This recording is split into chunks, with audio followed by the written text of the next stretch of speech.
Баха фестиваль кім еді?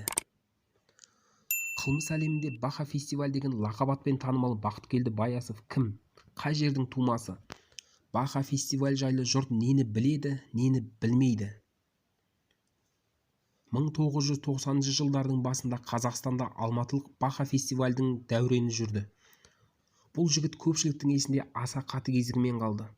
Өзімен санаспағандардың тақиясын теріс айналдырып жіберетін батырлығы жайлы да аңыз көп.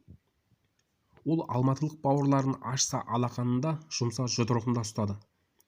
Алайда бұл тірлігі ресейлік шіренушілерге ұнамады.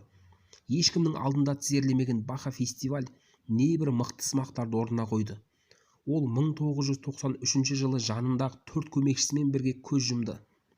Қазақстандағы рекеттерге жасалған ең бірінші қастандық та осы Бахаға бағытталды. Баха фестиваль 1963 жылы Алматы облысындағы қазіргі Райымбек ауданына қарасты Қарасаз ауылында дүниеге келген. Кіндігі қазақтың ақиық ақыны Мұқағалидың жырларына арқау болған әйгілі Қарасаздың топырағында кесілген. Райымбек батырдың тікелей ұрпағы. Ол кезде Қарасаз Энгельс совхоз деп аталатын. Сол Энгельстен бала Бақыткелді ата-анасымен 4 жасында көшіп қазіргі Еңбекші Қазақ ауданына келіп тұрақтайды.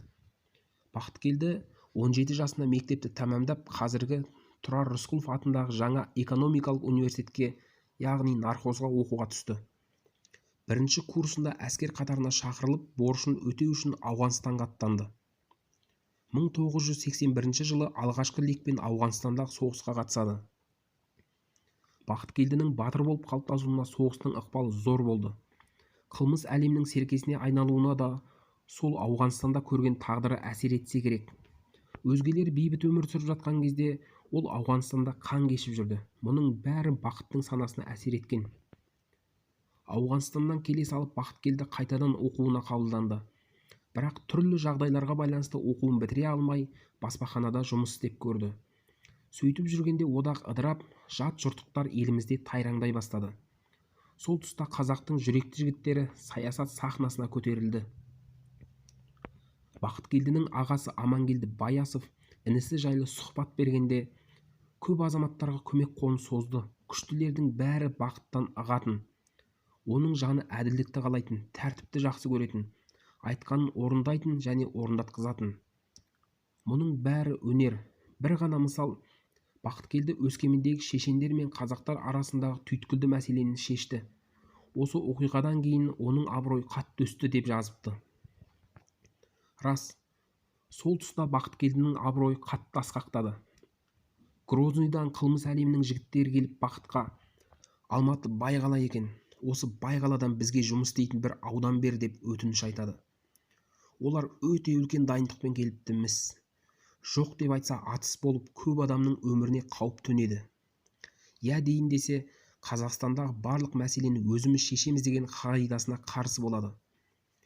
Бақыткелді әлгі жігіттерге: "Жарайды, Алматыдан бір аудан алыңдар, бірақ бізге Грозныйдан дәл сондай аудан бересіңдер" депті.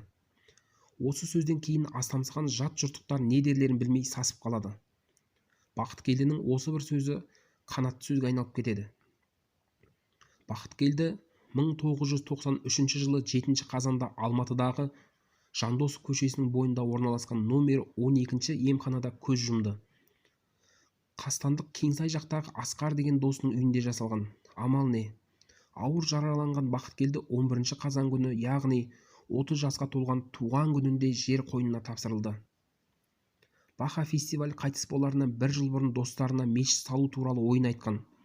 Сол ойын іске асыру үшін Алмарасан жаққа барар жолдан бір жер алады. Бірақ бұл мешіт салынып бітпей жатып, Бақыткелді қаза тапты. Кейіннен бауырлары бірігіп аталған мешіт бой түзеді. Қазір Бақыткелді Қаматайұлы Райымбектегі атындағы мешіт өзі ойлағандай рухани орталыққа айналып жұмыс істеп тұр. Шәріпхан Қайсар. Жазба ұнаса лайк басып каналға жазылыңыздар.